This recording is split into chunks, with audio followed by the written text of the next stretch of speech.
Bonjour et merci de nous retrouver pour de nouvelles initiatives en Corrèze. Je reçois aujourd'hui Michel Caillard, directeur du CFA Les 13 Vents UMCL à Tulle. Bonjour Michel. Bonjour. Comment s'est passé au CFA Les 13 Vents l'annonce faite mi-mars? On s'attendait à une annonce qui allait un petit peu nous déstabiliser, donc c'est évidemment ce qui s'est produit. Mais voilà, l'intérêt pour nous était de réagir, bien sûr, de manière dynamique, puisque je rappelle qu'on a quand même autour de 600 apprenants et tout un réseau de maîtres d'apprentissage, donc d'entreprises, qui, pour certaines, sont restées ouvertes, d'autres étaient, obligatoirement fermées. Donc il a fallu, nous, dans ces conditions, assurer un suivi de formation, mais avec un petit peu les moyens du bord. Voilà. Donc l'objectif pour nous a été de mettre sur place une équipe pour assurer une permanence dans l'établissement, donc une permanence administrative, évidemment. Donc on a été 4 ou 5 à venir ou à nous relayer régulièrement là, depuis la date du confinement.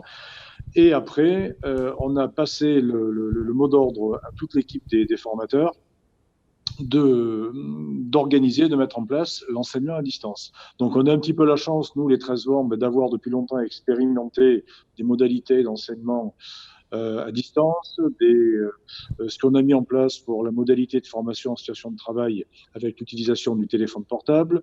On a des plateformes qui nous permettent également de faire une gestion administrative assez poussée pour l'étendre à un espace apprenant, à un espace entreprise, à un espace pédagogique. Donc il y avait déjà un petit peu cette habitude d'utiliser ces outils. Donc là, ça nous a obligés à passer à la vitesse supérieure. Et du coup, donc, on a continué l'enseignement à distance, alors avec des envois de cours, des cours en visio, donc avec des plateformes comme celles qu'on utilise aujourd'hui, qui ont été mises en place par les formateurs, qui ont réussi à monter des groupes de, allez, 8, 10 jeunes, et tout ça accompagné donc des cours envoyés par mail notamment. Et pour celles et ceux qui n'avaient pas ces accès Internet possibles, donc des envois postaux. Il n'y a pas d'apprentis chez vous actuellement? Non, pour l'instant, il n'y a pas d'apprentis sur le site, puisqu'on s'est calé un petit peu sur la reprise dans les lycées et lycées professionnels, donc, qui prévoient donc un retour des jeunes à partir du 2 juin. Mais bon, je signale qu'on est toujours en attente également d'un guide du ministère du Travail pour la réouverture des CFA. Donc, il y a eu des contributions, il y a eu des textes, mais il y a un guide officiel qui devrait sortir cette semaine pour valider à la fois les modalités de reprise et les consignes sanitaires, même si elles sont basées, bien sûr, sur les consignes sanitaires qui sont appliquées par toutes les entreprises. Donc, à ce jour, on n'a pas de jeunes sur le site. Parmi ces 600 jeunes, il y avait aussi des internes. Comment ça s'est passé Oui. pour eux? Les internes, de toute façon, ont soit réintégré leur domicile pour celles et ceux qui étaient dans des entreprises fermées, c'est-à-dire pendant le confinement, la coiffure et tout le secteur de l'hôtellerie et restauration. Pour toutes les filières de bouche, certains ont pu continuer leur apprentissage chez leur maître. Tout à fait. Pour tout ce qui est métier de bouche, donc boucherie, boulangerie, pâtisserie et les métiers de la vente, donc les jeunes étaient en entreprise. Alors après, sur des calendriers, bien sûr, qui étaient un petit peu adaptés, et avec pour consigne, puisqu'ils étaient donc en entreprise pendant la semaine de CFA également, donc avec nous comme consigne de leur laisser sur la semaine dite de CFA, donc 3 jours pour faire leur enseignement à distance. Donc certes, ils étaient en entreprise, mais il y avait nécessité pour le maître d'apprentissage, et il y a nécessité toujours, puisque on n'a pas les jeunes sur site, donc ils continuent l'enseignement à distance. Et celles et ceux qui ne sont pas d'entreprise, donc l'hôtellerie-restauration, eux, ils font l'enseignement directement chez eux. Comment ces 600 apprentis vivent cette période assez exceptionnelle? Un petit peu comme tout le monde, c'est une période quand même assez atypique. Donc, au-delà, après, je ne dis pas qu'on s'y habitue, mais on est tombé dans une certaine routine, évidemment. Mais la difficulté, si difficulté il doit y avoir, c'est à la reprise pour retrouver ses repères, parce qu'il y a bien sûr besoin de se resocialiser un petit peu, de se reconnecter dans les conditions sanitaires qui doivent être respectées pour éviter, bien sûr, un retour au confinement. Donc, c'est un petit peu la sortie là, qui sera peut-être un peu difficile à gérer. Parce qu'on était quand même, voilà, on s'était mis dans cette habitude, même si c'était particulier, même si c'était parfois un peu déprimant, oui, on s'était mis dans cette habitude du confinement. Oui. Et cette reprise, donc si tout se passe bien le 2 juin, comment elle va se passer? Qu'est-ce qui a été mis en place de votre côté, en tout cas, pour qu'elle se passe bien? Pour organiser cette reprise, donc, on l'a fait de manière un petit peu réfléchie à partir d'un comité de direction élargi que j'ai réuni la semaine dernière et avec mise en place de 3 groupes de réflexion. Donc, un groupe qui travaille sur un calendrier de reprise, à savoir quels jeunes on fait revenir en priorité en fonction du travail qui aura été fait, des exigences par rapport aux examens de cette année, celles et ceux qui n'auraient pas eu assez de notes, rattraper celles et ceux qui sont restés un petit peu éloignés pendant cette période. Donc, on est en train de mettre en place un calendrier de reprise pour identifier tout ça. Après, un groupe qui travaille sur la partie application donc des consignes sanitaires, puisque forcément tout ce qui est accès, circulation, accès aux salles de classe, on a une cafétéria, on a un dortoir, donc il y a le groupe. Alors, lui, il travaille sous la responsabilité de la responsable HSE de la maison, qui là trouve toute sa mission dans cet objectif.